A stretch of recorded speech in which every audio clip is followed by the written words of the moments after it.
നിങ്ങൾക്ക് ഉപദേശ ലെവലേശ് ഇഷ്ടമല്ല. ഉപദേശം കേൾക്കുമ്മില്ലേ ഇങ്ങനെ വരും. ഒടുക്കത്തെ ധൈര്യമാണ് നിങ്ങൾക്ക്, ഭീകര ധൈര്യം. ഈറ്റക്ക് പേടിയുമില്ല. ഞാൻ മാത്രാണ് ശരി, ബാക്കി എല്ലാരും പൊട്ടന്മാർ. അച്ഛൻ പണ്ടേ പോരാ, ഞുഞ്ഞു മനസ്സിലായില്ലേ? അമ്മ വൃത്തികെട്ട്, പിന്നെ ചോറെല്ലാം തിന്നുന്നോണ്ട് ലേശം നല്ല, മനസ്സിലായില്ലേ? പിന്നെ ഈ സ്കൂള്, ഞാൻ ആ സ്കൂള് പഠിക്കേണ്ടതേ അല്ല. ഈ കുട്ടികളെ നിയന്ത്രിക്കണം, ശാസിക്കണം, ഉപദേശിക്കണം, തിരുത്തണം. ആര്? രക്ഷാകർത്താക്കൾ. നിങ്ങൾ ആരെങ്കിലും തിരുത്തീനോ?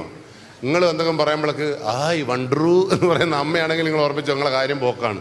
അതുകൊണ്ട് ഇന്ന് നിങ്ങൾ അമ്മയോട് പറയണം, അമ്മ ഉമ്മ എന്നെ നിയന്ത്രിക്കണം, ഞാൻ പലതും കളിക്കും അമ്മ, എന്നെ എങ്ങനെങ്കിലും ഒന്ന് നിയന്ത്രിച്ചിട്ട് 18 വയസ്സ് വരെ കഴിച്ചങ്ങ് കൂട്ടിത്തരണം നിങ്ങൾ പറയണം. പറഞ്ഞാൽ 12 വയസ്സിൽ കഞ്ചാവ് പഠിക്കുന്നതിന് എന്തെങ്കിലും അത്ഭുതം ഉണ്ടോ? കാരണം ഈ അന്തം വിട്ടേറ്റാൽ അത് വലിക്കും.